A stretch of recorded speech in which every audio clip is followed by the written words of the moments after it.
You know what, let me just show you. I'll use these guys to help me.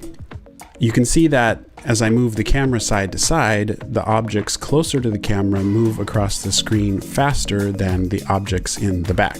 It's science. So we're going to apply the same principle to a flipbook with an animated background. Okay, so I'll walk you through step by step and then stick around to the end of the video. You'll get to see the finished animation. So for this flipbook, I decided to use a car driving and put a parallax effect in the background.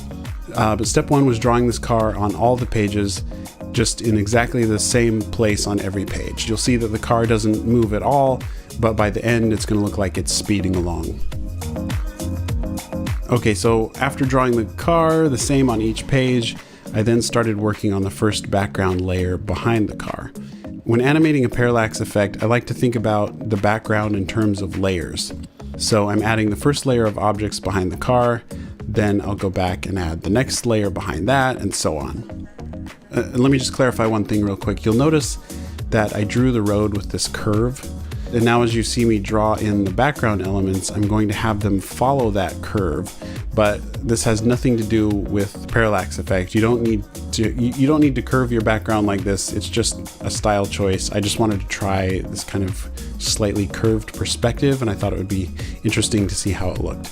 So you can keep everything moving perfectly in a straight line if you prefer, and frankly it's easier, but I just wanted a little bit of a challenge to try this curved thing and see how it looked. Okay, so this car is driving through a foresty mountain area, and these pine trees are pretty close to the car as it drives. They're just right off the side of the road. So I wanted the car to feel like it's moving pretty quickly, so I made these trees travel across the page pretty fast. So from one page to the next, they cover a big distance, and that will give us a sense of the car's speed. I'm not really worried about detail on these trees because they're moving across the page so quickly. As long as the drawings generally match, it will feel fine. And you'll see that when I start drawing objects farther back in the background that I take a little more time on detail and keeping the details consistent because they move slower across the page and the variations would be more noticeable. Now at this point I was able to essentially loop my animation. And just in case you don't know, looping animation is when you're able to go back and reuse previously drawn animation over again. For example, this is kind of just for animation in general, let's say you have a character walking. Once you have gone through one complete walk cycle, right step, left step, you can sometimes go back and loop or reuse that first part over again to create a looped walk cycle. So here with these trees, once I had a few randomized trees go past, then I was able to go back and trace over those sections again. And even though I'm kind of just looping it, it still felt random enough. For this next layer, I wanted to add a hilly background and more trees, but now the trees are smaller, of course, because they're farther back and they're going to move across the page slower. I first drew the background on a single flipbook page just to kind of get the feel of it, but then I traced that onto a full sheet of paper because I needed a larger template. Again here, the thing I mentioned before about the curve, you don't have to do it this way, you can just do everything straight across, but I wanted to try this curved perspective and it actually turned out pretty cool. So for animating this background layer across, I decided to move it about 1/2 centimeter each page. And knowing that I had about 50 pages, that told me how big the template needed to be. I didn't base the 1/2 centimeter on any math or anything, it just kind of seemed about right. And then you can see that with the curve, I just have to line up the curve on the flipbook paper with the curve on the template and move it over about 1/2 centimeter each page. To help me track the placement for each page, what I actually could have done would have been to make marks on the template itself, just mark out the distance for each page. That would have been simpler, but what you see me doing here is adding little tracking marks on each page.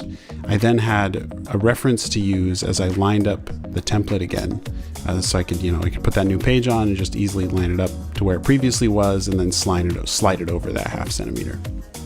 But again, it would have been simpler probably just to put marks on the template itself where to line up each page. So now let's check out how it looks with the second background layer. So we're starting to get that parallax effect where the objects further toward the background are moving slower across the page, and you can see how it starts to give you that sense of depth, and you can start to feel the 3D space. You actually can feel that distance between the layers of trees. Okay, for the final background layer, the farthest layer back, we'll add in a mountain peak. The movement of the mountain, because it's so far away, it needs to be very slow and subtle. So here again, I drew a template for the mountain, but for the mountain, I didn't worry about the curve at all because it's going to move so slowly, a curve wouldn't make any noticeable difference anyway. Speaking of how slowly the mountain moves, I knew I had 50 pages to draw, and I didn't want the mountain to move too far, maybe just a couple centimeters at the most. So I marked each position out beforehand. And these were tiny marks. And then I used my pen to keep track, just to make little marks and keep track of where each page was, so I knew where to place the next one each time. But this was just crazy. I only moved each page about 0.5 millimeter each time. It's so small that from one page to the next, you can hardly even tell there's a difference, but all those minute changes gradually add up. And you can see how after 50 pages, the mountain has actually moved quite a bit. It's just very slow and subtle. And now you can see that with 3 background layers all moving at different speeds, you can see how it gives you more of that sense of 3D space, and you can really feel the distance in the background. In the end, I noticed that the foreground trees, they go by so quickly that they were getting a bit lost, so I went back and I drew over those lines again.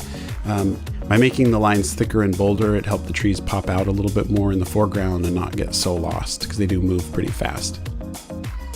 So there you go, guys. Parallax effect. Maybe give that a try in your next animated background if you want to add a sense of some 3D depth to your animation. Let me know what you thought in the comments, or if you have any questions. As always, thanks for watching.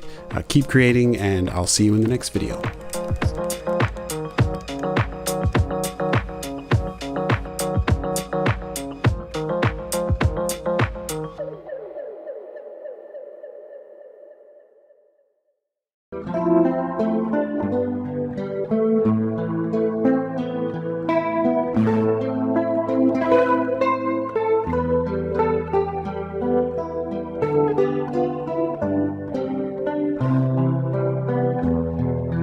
Thank you.